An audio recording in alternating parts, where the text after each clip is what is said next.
I would hope so with such a sponsor, and I want to listen to the beats they're playing for themselves as they get into this game. Tune for the mid lane, tune for the bottom lane. What music would you have playing if you're having for all the different lanes? A mid lane type beat would definitely be like high intensity, like EDM type stuff. That's definitely a mid lane type beat, especially for a Storm Spirit. Although that's Cyber Legacy. So the mid laner on the side of Radiant. Oh, I wonder if they actually. Yeah. Okay. So they want to. Yeah, they specifically. So the reason why I was saying that the DK should probably lane against the Bristle, which may have gotten cut off on stream, is because obviously DK with his very high armor does not really care about what Bristle does. But I guess it's in their best interest to send the Bristle against the hero who would be the most susceptible, which would be the Storm Spirits. So, what would a Bristleback mid lane type beat be? That would be like some Doom Eternal type music, I think. This guy's gonna rip and tear. I feel like you can almost get a beat going. You know, is there any song out there with a 3 beats per minute going on for the Quill Spray? Wait, no, 3 beats per minute. That's a bit slow. That's a bit slow. Mighty slow song. Whatever. Every all right, just wait seconds. another 20 seconds, guy, and the beat's gonna drop again. The drummer is just like half passed out. Wait.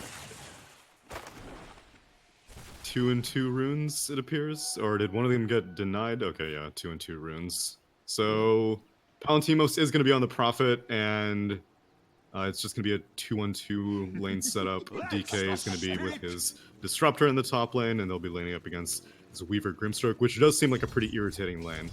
I said that while teams don't seem to be favoring the Soulbind too much, teams heavily favor the Inkswell combinations, and Weaver with Shikuchi is a hero that will almost always be able to get the Inkswell off, assuming that he doesn't tank like 80% of his HP pool in the first second.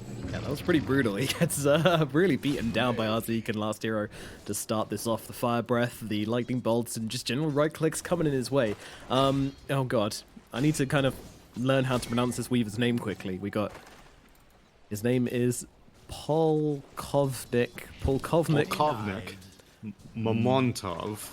Polkovnik Mamontov. All right, that's a hell of a name. I appreciate that. Officially, it's Feed 1. At least that's what the Liquipedia has to say. But Polkovnik, I can go with Polkovnik. I can do that. It's classier for sure. Fits the vibe better. Yeah. Polkovnik. Yeah, we had a guy yesterday called LWSK, and we were like, oh, that's a pretty deep name, and then we realized it was just low skill. It's much more puppy than we realized. That's how they get you. Absolutely. So let's see how this middle lane's going. Right now, the Bristleback, he's doing okay for himself, but Pikachu actually getting on top of him here, doing a good amount of magical damage, has got another static remnant to come forward, but doesn't quite have the damage to bring him down, not with the stick, and the Fairy Fire coming out with Bob Ruha. It's going to keep him alive, but does get very, very close to being brought down by Pikachu with the early aggression. That is the factor here, the magic damage cutting through the Bristleback and being able to sit on top of him as well with the extra slows from those spells, causing a couple of issues for this Bristle in the middle lane. Yeah, eventually Storm's not going to be able to bully a Bristleback like that, though. In this lane, as opposed to side lanes, Bristleback can just opt to skill up his passive. I feel like these days in the side lanes we'll see Viscous Nasal Goose skilled up more because you're really not going to tank that much damage whenever you're running away. Bristleback's almost always running forward in a dual lane setup. But here, if Pikachu starts going aggressive on him, then he can definitely turn around. And like this, he can... This is kind of obnoxious here. Is he going to get punished from this? It's a lot of magic damage coming out from Pikachu again here. Has a static remnant and brings him down. Does he get the stick off? He doesn't. No, and that is why he dies. Nice first blood there from Pikachu, just kind of abusing the early levels, knowing that he's going to be stronger in the first 3 or 4 levels on this Bristleback when he doesn't have those points in Quills, and takes beautiful advantage of that. Meanwhile, up in the top lane, they're going in deep onto Arzik, and they will be able to bring down the Disruptor, but just getting out of range of the tower here. Savage comes in and tanks a hit for him as well. Polakovnik will survive for now. Jeez, that was calculated. That was on the line. Yeah. And same thing for Pikachu in the mid lane. That was definitely calculated. He opting to take that Vortex, definitely securing him that kill. And now glyphing up the wave, I imagine, for this Disruptor, because there's no other pressure going on elsewhere. It's actually Savage goes down to the Disruptor. who follows him out and gets that static shock on him, or thunder strike on him. Yeah, that was a that was a very low Grimstroke that gets killed off. And just followed him, just stalked him relentlessly. Didn't stop. Meanwhile, in the bottom All lane, in the name of protecting the Weaver. hell yeah. Keep your buddy alive, keep him safe, keep that threats away. Polkovnik allowed to just keep on farming here. So I guess the Weaver's, he's not the carry though. It's Retsu who's the carry in this game. But so we're gonna see an Agnims on the Weaver? That would be my guess, but the thing is that I don't really see any of the Radiant heroes like getting low enough to encourage an early Aghanims. I'm sure he'll get it eventually, and then maybe Gyrocopter won't have to go for a Satanic, and he can just go for more damage instead, maybe even go for like an earlier Rapier. But, I mean, Bristleback's not really going to get low enough to warrant a time-lapse. We'll see if Weaver decides to become more of a damage dealer, because if he gets a Deso or a Medallion Solar Crest, and they have the Bristleback with the Nasal Goo, then all of a sudden DK kind of looks pretty squishy with all that minus armor. He certainly does. I mean, you say the Bristleback's not going to get low, but I do worry about how much damage Pikachu's going to be able to pump out onto him, just with the maneuverability to get in front of him, to turn him around with the Electric Vortex, and just generally play around any which direction. I think the Bristle might be needing a little bit of help. Meanwhile, they're trying to fight over the rune in the bottom lane, and they will be able to grab it, but unfortunately Pikachu comes barreling in and brings down Retsu, and now looks over towards Quasar as well, and he's not going to be a healthy boy. Pikachu gets himself a double kill down in the bottom lane. What a start to the game for this man. Now, 3 kills under his belt. 3-0, most CS until the Frostbite just takes him over now, but still doing fantastically on pretty much all areas. Pikachu might stand a chance of just running this game over. Yeah, given how strong of a lead he's having, I would not be surprised if he actually does cause some problems for Bristle, but I am anticipating that Bob Ruha is going to be going for a double bracer into like a hood, and then maybe even completing it into a full pipe. It really comes down to how quickly that they think they need to push. Honestly, I consider both teams to have pretty... One's Pansamo's hit. Yeah, they're trying to blow him up here. I'm not sure they've got enough damage, and actually he's thinking of turning this one around, but there's Grimstroke joining this party as well. For Lanthimos, this wasn't the play. He had an opportunity to get out, but decided to come in and take some hits back at Quasar, and his pride gets him killed. But meanwhile, in the middle lane, they're looking for the turn on Bristleback here, trying to get in front of him. He's getting a decent amount of quills out, but not nearly enough to turn this one around. He is going to drop, and that's another death for this Bristleback in this middle lane. Yeah, he really just needs to sit back and go to the jungle and complete at least his first bracer, because right now he's running around with just brown boots and like some minor utility items. He doesn't have anything to really tank him up, and this Storm Spirit is falling out of control, off to a fantastic start, 3-0-1, and picks up a regen rune as well. Oh. Any Storm Spirit player's wet dream. Like a whiskey on a rainy night. He's going to enjoy this regeneration rune and farm up like a beast with it. I mean, that said, Bob Ruho has been the one sitting in the lane, so he's getting like the higher value farm, but that is not translating into gold. Not right now. Storm goes bot, finds out Retsu, and another pickup for Pikachu. Yeah, Pikachu. Meanwhile, the other mid lane is struggling to kill a disruptor in the mid lane. Yeah, one mid laner murdering the enemy carry and the other one struggling to kill a support. That doesn't look good for your team right now. This that's the main problem with Bristleback though, isn't it? Like when you want a hero which does stuff, that's not the Bristle. He doesn't have a stun, he doesn't have mobility, he's kind of just a brick. He sits in the front lane and you build around him. Yeah, and with a Storm Spirit doing this well, he's not even going to be able to protect his backlines that effectively. I fully anticipate Pikachu is just going to dive real deep, find out the Grimstroke, who's actually right now trying to go on Palantimos' Nature's Prophet, but it's maybe another turnaround as the Wrath of Nature destroying Retsu. Glimpse back though, yeah, that's going to put an end to him. Bignom's there with the Fate Bolt, and they put an end to Retsu's shenanigans. Not Ritsu, Retsu. This is the his Russian cousin. Well, he's doing equally questionably on his Gyrocopter though. This is a rough start for the Gyro, who doesn't like have any stacks to fall back on. Like every single camp is, yeah, there's not a single stack established for him yet, which is kind of surprising because the cores on Cyber Tractor would both be able to take care of it.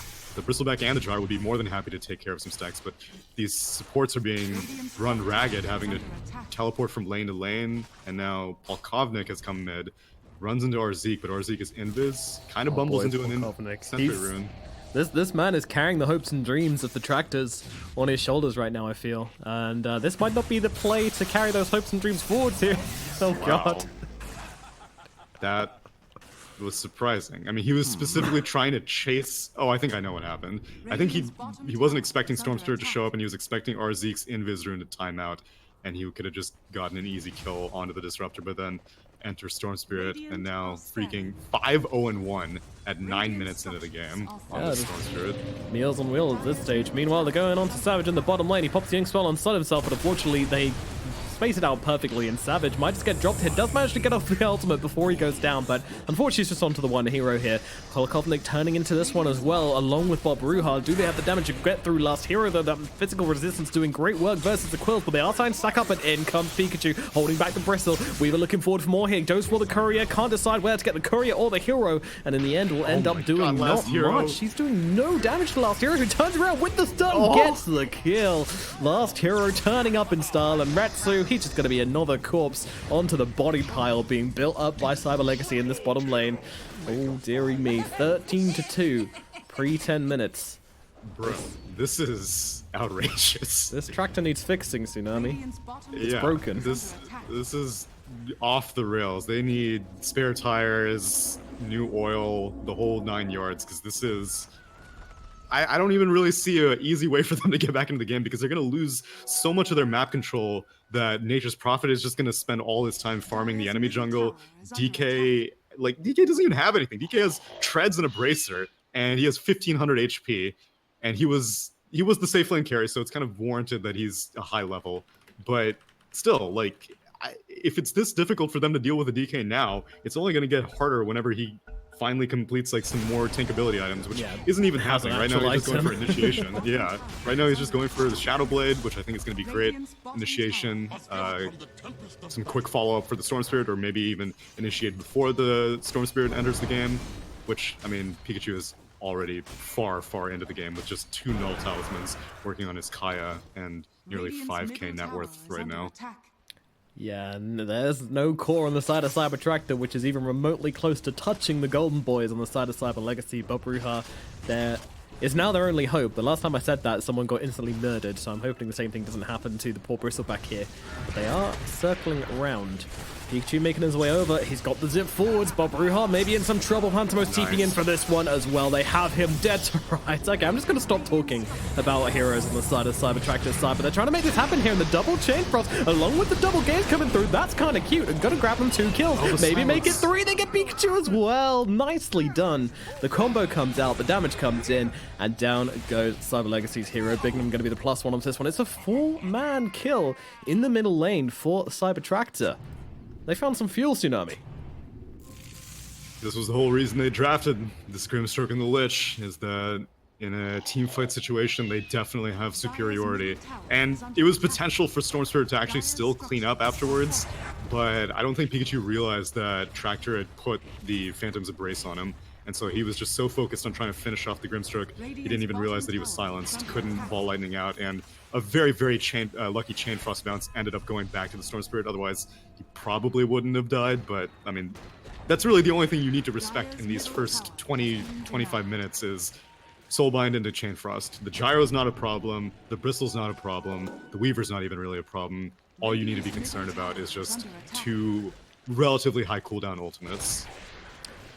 That's pretty much it. And now those are on cooldown. Pikachu should feel freed up once again to do as he may. Did seem really big for us, Cyber Tractor, but the reality is, you know, when they hit the 10 minutes, when they get the level 6s on their supports, then that's what they can make happen. The question is, can they keep that same level of consistency now that this combo has kind of been discovered, if you like? I mean, clearly Cyber Legacy weren't thinking about it. They weren't paying the respects to it whatsoever. But you see here, Pikachu, he just runs down mid. He just takes the tier 1 tower all by himself because he knows that the threats are gone. Meanwhile, they're initiating onto Bob Ruha, and in comes Pikachu trying to help him out here, and this Bristleback might lose his life. But in comes that ultimate once again here. Exact same combination. Catches out both of them again, making it 3. And Rubik even going to tank a hell load of the damage here as well. Guy, Cyber Legacy, I mean, you just walked into this thing, and, well, I guess they didn't respect the cooldowns. All 5 heroes down the side of Cyber Legacy. Storm Spirit needs to be running more interference. He doesn't need to help kill the Bristleback. Bristleback is, I mean, it was Dire's smoke, and so I'm sure they assumed that they just caught Bristleback super off guard. But Cyber Tractor had also smoked up, and I'm assuming that they had smoked up because they knew that their cooldowns were back. Yep. And so they were looking for a fight. They saw Storm Spirit taking the mid tier 1, they let him have it, and then I guess Storm Spirit just assumed that the rest of the team was elsewhere. Now they're going to find out the Weaver. Jump. Yep. That'll be a free pick. That dust on Storm Spirit, just get themselves a nice quick one and immediately smoke up from them. They want to make as much action happen in the next 40 seconds as possible. I love the way that these abilities are literally sharing a cooldown. It's a very obvious window Yeah, here. it is. And it's a window in which Cyber Tractor can't do anything, really. They see Bobruha in the mid lane, and this should be a pretty easy pick. Little Bobby, no, in trouble once again. Last time, the cavalry came in to save him, but this time there is no cavalry. The cavalry is waiting. Although RC getting pretty low here. They might be able to get at least one kill. Yeah, okay, Bobruha does find himself a bit of redemption here for his death, but a death he shall still receive. Or Bob. No, Cyber Legacy just gotta chill, because the combo is back up. If they want to do anything, they need to let this DK finish off the Shadow Blade, which he's getting pretty close. He's just 300 gold away. And then him and the Storm Spirit can kind of play together, assuming you know where the Grimstroke is. If you don't know where the Grimstroke is, you legitimately like can't take these fights, because as soon as the Soulbind comes out onto these two heroes, as soon as the Silence comes out, they don't have the high enough attack speed to get rid of that Silence. And they actually see Pikachu, and Pikachu sees them. Now Pikachu, they do have their ultimates up, but we've been through this tale many times this game. Yeah. Well, twice. You can do that many. That should help. The seeds of fortune. But snags out the bounty rune. Weaver come forward here, not afraid to show a bit of aggression, but they're just going to dump the ultimate onto his face here, so he won't be able to drop that time lapse until the ultimate's over, and it shall not end. He's going to get dropped like a rock. Pikachu brings him down. I don't know why they left this Observer Ward down, but it did a pretty good job in baiting the Weaver forwards there. He was able to get the attack onto the high ground, which he wouldn't have otherwise gotten. Maybe he wouldn't have shown himself, or maybe he wouldn't have run up onto the high ground, but... he's deep here, and they've actually got him. Nice job. I mean, this is without the ultimates, but they still managed to bring down Pikachu. Yeah, and they just placed this Observer Ward in the Dire jungle, like, as they were walking up, so they just had a good read that Storm Spirit was going to be farming up the jungle immediately after killing off that Weaver. So, I mean, they're doing a very good job. This is a Storm Spirit with still, like, a massive lead. He's 7k net worth, he's 2k up on any of the highest Radiant hero, which would be Gyrocopter, and yet they're still making him look very, very vulnerable. So Cyber Tractor are doing a good job at not getting tilted, which I would be super tilted after that laning phase, because that was just comically bad. Yeah, but at the same time, you get yourself these couple of one-move combos and you start feeling good again. You're like, all right, we've got a mechanic which we can fall back on. Almost like it was planned all along. But yeah, there is still other threats on the board other than the Storm. Palantimos, he's got himself a decent amount of gold, heading towards his first item of his, which is, well, second item actually. He's got the Blade Mail, going towards the Orchid next. Interestingly, he still decided to go for the Blade Mail despite the recent nerf to the amount of int it gives you. It got -2 to the old intelligence. Yeah, but I think having the stat reduction, like magic resistance not being able to be built into strength and all that, kind of is making Blade Mail have a somewhat of a renaissance, because people are just like, oh wow, you know, my reflection is just that much more effective. True. Oh, Bobruha, no cares in the world, happy to just kind of run a Pikachu here. I think that Fortify was even to just keep up his aggression. He's just running into 3 heroes, no problems. He's just chasing them, and they are scared at this point. Now the Storm has been hit. it. Yeah, he's been hit one too many times, and he's like, hey, you know what? I do not want to be made a fool anymore. I'm just going to respect the bristle, keep my distance, and play with my team. It's not even so much respecting the bristle, I'm just respecting what's behind the bristle. Because, again, if you don't know where Grimstroke is, you cannot do anything. And Savage is doing a great job on this Grimstroke, just staying off the map, basically playing like a mixed assassin as Glimpse comes back. Being seen here. Time-lapse being used very early from Polikov here, just to keep himself alive. They're looking over towards Arzeek, but they actually don't catch him here. He drops a really nice little kinetic field just to keep everybody back. And, yeah, it's going to be Gyro's time wasted. I mean, 4 heroes actually jumping all over towards that kill there. All that time completely wasted. Meanwhile, Nature's Prophet's just doing Nature's Prophet things. He takes the bottom lane all by himself. The tier 2 is gone, and he's feeling very happy about life, heading towards this Orchid of Malevolence at a rather quick pace. And now DK has his Shadow Blade completed. He's going to have Dragon Form in 20 seconds. He's actually sees Paldikov. Attack, backstab, silence. Oh, ow. See you later, buddy. Pulls out from the Rubik quickly afterwards. But yeah, you know, a term we use a lot in casting is steamrolling. And that's kind of interesting that it's become like this very common phrase. I mean, it's a common phrase everywhere, but we don't actually use the term steamrolling in construction anymore because obviously the rollers don't run on steam anymore. So they call them road rollers. So it's kind of just a curious reflection that the actual usage of the term doesn't really exist anymore. Steamrolling literally only really is seen as used to mean someone getting stomped. I would say that that's true of a lot of English idioms, though. Like bristleback. No, most of the ones that I can think of are actually applicable in modern times, as he actually inadvertently ends up killing last hero's courier with the quill sprays. Not bad. No, it's...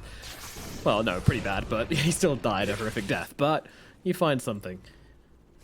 Yeah, because I was gonna say bristleback looking like paper, but no, paper is still just as rippable as it ever was. Modern before. paper is not incredibly it's not strong, so much no. parchment paper. Yeah.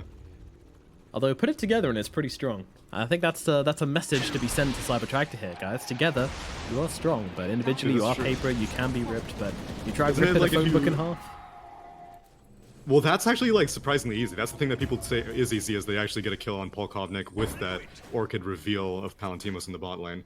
Yeah, it's like if you fold a piece of paper like 8 times in a row, god damn it, they keep killing people. I want to get this trivia out.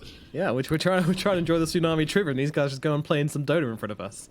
I think if you fold a piece of paper in half like 8 times, then it's like physically impossible to rip it. Like you need a machine to rip it. No person can create the amount of force necessary to rip a piece of paper that's been folded 8 times. But I thought you could only fold paper 7 times. I thought that okay, was maybe also a that's factor. it then. I don't remember what it was.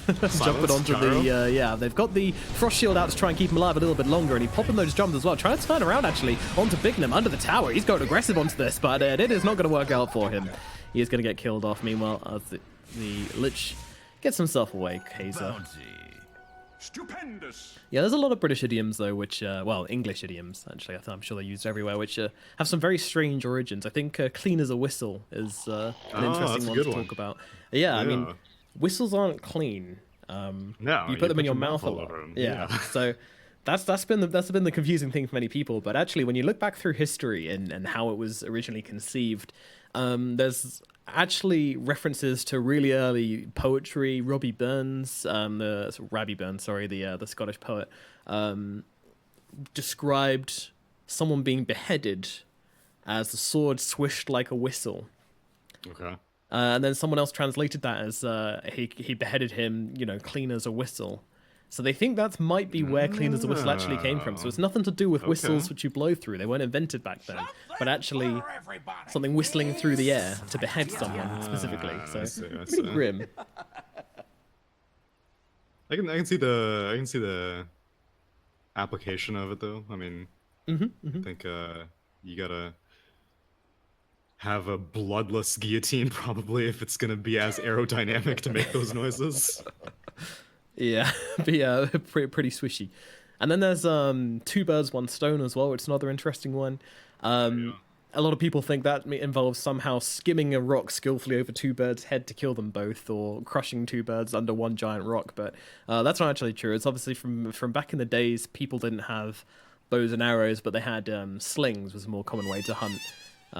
For the peasants and stuff, and obviously you'd use a stone and a sling, so it was just a case of killing 1 bird, 1 pheasant or something with your sling, going out, picking up your stone, putting it back in the sling, and then killing another bird with it. As you're a peasant, you can't afford more stones.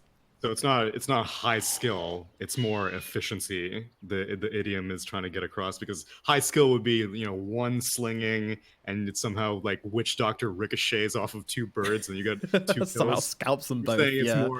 Yeah, you're saying it's more like backpacking one of the rocks after you get the kill, turning on your wand and then putting it back in your inventory and killing another bird. Yeah, pretty much. That would be a more realistic usage, or accurate usage of the term. But obviously changed meanings over the time. But we are back into this game. The pause has been completed.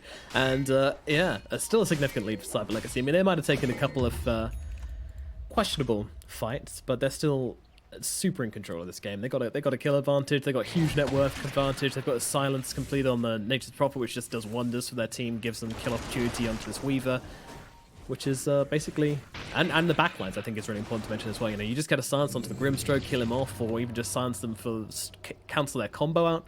That's going to be really big as well.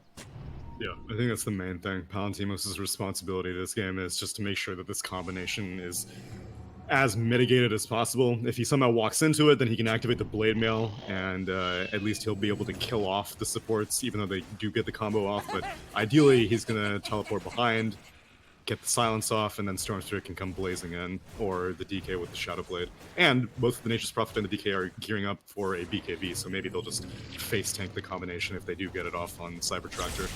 For sure, Pikachu jumping in. Oh, actually doesn't find the hero he wants here, and also is going to be caught out by the Weaver, though. I mean, there's not really much they can do to really lock him down. They're trying to get him range for the Lich here, but Pikachu's going to be easily jumping away from this one. Does actually make himself vulnerable for a split second there, but didn't have the reactions to punish him for that one. Meanwhile, over in the middle lane, Bob Ruha's having some trouble once again here, being jumped on top of, and a TP in from Plantimos, just surrounding him and not giving him an option, just turn around and face his back to his pursuers. And a smoke up immediately from RZ. Just activated Dragon Form. Yeah, they want to do something with this. The scan is going to connect, but the rest of Dire are more than happy to continue this fight. Palantimos is going to have teleport available in 1 second. Quasar, no! He's got to get his TP cancelled out. That's a shame. Gets caught out by Arzika, and he was going for a long one somewhere. I don't know if someone else was TPing on his location or what, but yeah, he's not going to be able to cancel that one. Oh man, and Bignum actually steals Sinister Gaze. That's actually really big, because now Weaver, as it is, the telekinesis is an instant disable to catch out the Weaver before he can get the Shikuchi off, but Sinister Gaze also, now he has 2 options to make sure that this Weaver just can't do anything. And in comes DK with the Shadow Blade. Dragon Form's gonna time out. Aww. Couldn't quite connect with the Dragon Tail here. Savage, I don't know if he knows, but he is just like running, and he is not stopping. Yeah, now he sees him. Jesus Christ, oh god, surrounding him in all directions. Does get the ink spell off though, might be able to lock down Plantimos at the very least here, but it's not going to do much to save the Grimstroke's life. Actually, a long jump in onto Retsu. Retsu gets wrecked, and that is going to be a pretty brutal ending to Cyber Tractor in the top lane. 3 here is just instantly dispatched for trying to go for that one. Last hero doing a great job there with the Shadow Blade, just chasing down that pesky Grimstroke. They had a good game plan initially, which was just play constantly around the Soulbind and the Chain Frost, but it has kind of fallen off the rails a little bit. There was really no reason for Weaver to pick that fight. Even if they are able to kill off the Nature's Prophet, they're so far behind us now. Nice glimpse onto the Lich. Yeah, that's a pretty brutal one. The extra vision they're getting from the Nature's Prophet here is just doing so much work. He just TPs in somewhere, places down some sprouts, sees, oh, there's a couple of heroes here, and then Z can funnel up and just drag anybody back unwillingly to their deaths. And they're playing around this DK Dragon Form like so well. He's popping it constantly, and they're always getting things done with it. They killed off the Bristleback during the first activation, they got the follow-up kill on the Lich afterwards, and they all smoked up and almost got that Grimstroke stun, but ended up working out even better with killing off the Gyrocopter. So overall, very, very impressed with how Cyber Legacy have been hitting their timings, both with the levels and with the farm or the item completions. Yeah, they're playing very much to their timings, as you say, and just ready to react to whatever Cyber Tractor do. They're just one step ahead of them. Cyber Tractor, they've just been looking for the past 10 minutes to recreate their successes of before. From finding this Grimstroke ulti into Lich ulti, and it's just not really happening anymore. I mean, Lich is like 20 miles away from the fight right now. What are they hoping could possibly happen here? Okay, guys, just keep them locked down for another 20 seconds. I'll be there, then we can pop our ultis. You guys have stuns, right? No. Am I the only guy who has stuns? Well, then you guys all need to wait. Another smoke up. Now they're 5-manning, and Yeah, it's they could fighting around a bounty ring, maybe be potentially. finding themselves a pair of supports here, but Brujar's going to be seen. They're going to drop down the ultimate down on top of them both from Gyrocopter. Oh, they actually... Storm jumps into this. Do they have to follow up, though? It doesn't look so, because the silence is out onto the Lich. No Chain Frost, no combo, all taken out, although Pikachu's still pretty low here. Has to Joe for the long jumps. He's taken a ton of damage in the process as well, but we'll get rid of that Weaveling, get himself away. Meanwhile, Kaiser and Savage, everyone seem to be closed up on the back here.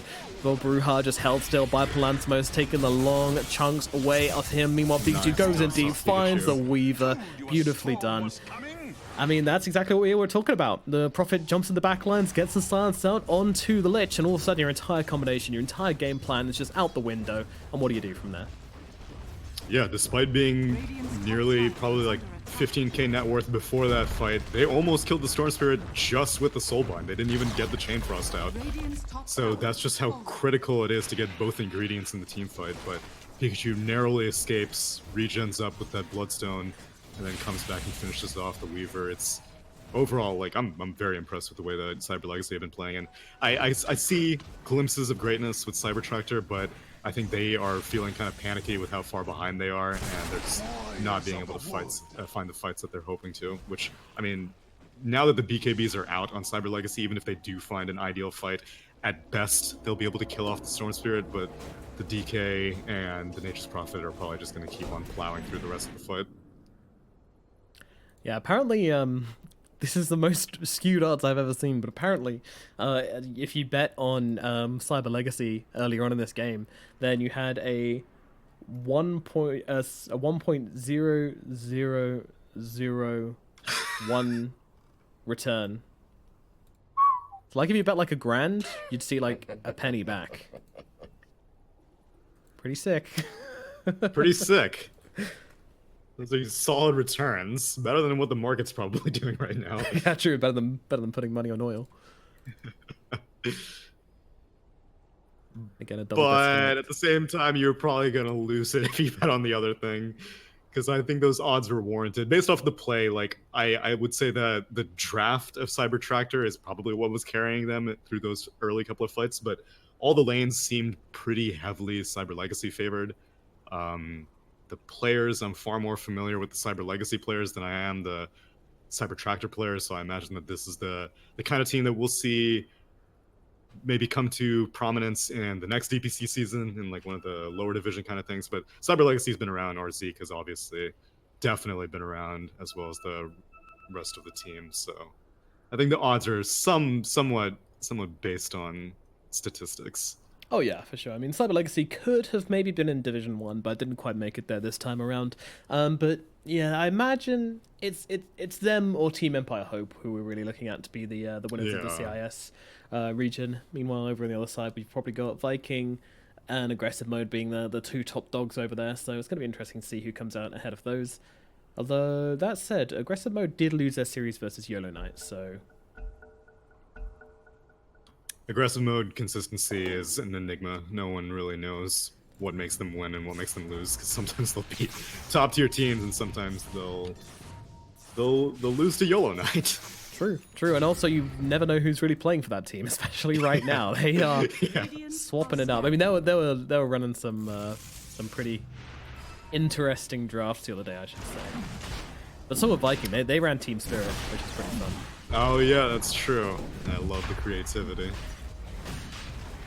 But yeah, one thing more I want to say about Cyber Legacy, if you're watching how they're taking these fights, and they know that Cyber Tractor have the better team fight. And the way they take these fights is not like a 5-on-5 run-at-you style. They are taking lots of little engagements across the map and making it incredibly difficult. Like here, you see they're going on multiple entry points and trying to cause as much disruption as possible, because if they just take a full 5-on-5 into each other's faces here, it's Palantimos just with a BKB turning around, beating in the Gyro trying to get himself away and will be ticked up by the Orc, and it's just going to be Palantimos. It is his story, and down goes Arzik as well, and this Roshan is going to be easily taken here. I don't think Bob Ruhar's going to be able to get much done, especially with that silence out onto him, just to make sure no extra quills coming out. Pikachu playing around, cancelling his right clicks, and they will give the ultra kill to Palantimos here to make him a nice big boy. I wouldn't even be surprised if he TP bottom for Savage if he sees him down here for the rampage. Yeah, My man has That'd be a 27 play. Bloodstone charges and an Arcane Rune now. He can blast across the entire map, no problem. But he does want this Aegis, and he will take it.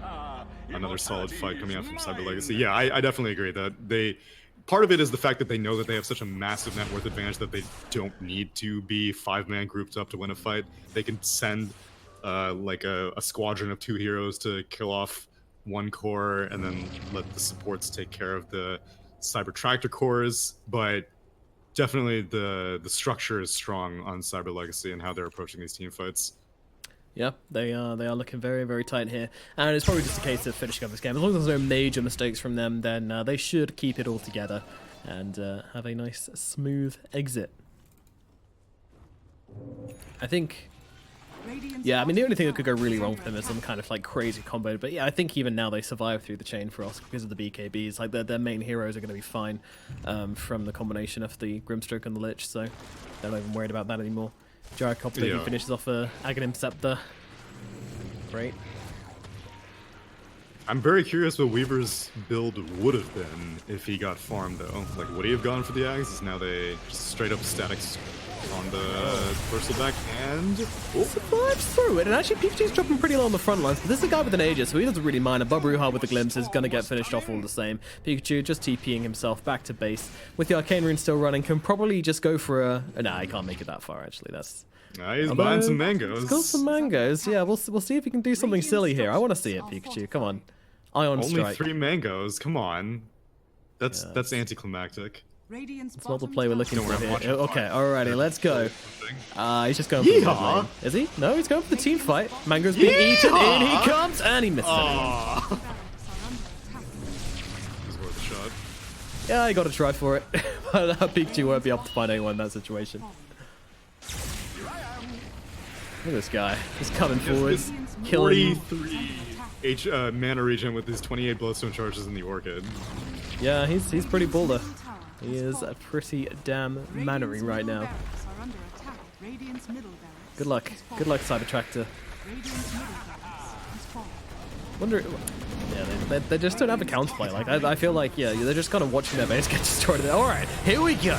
In comes the Soulbind, and down goes Retsu immediately. Double BKBs, meaning the Soulbind's doing absolutely nothing. And Cyber Legacy, they're just going to jump in and start. They probably cracked out the champagne already for game number 1. This one is well and truly in the bag. I'm pretty sure they cracked it out after 15 minutes. Oh, even now they call it. The mango tree gets destroyed, and that's it. Well, we've lost, boys. That's the last straw, Cyber Legacy. When the mango tree goes down, then you just gotta call it. That's basic Dota etiquette.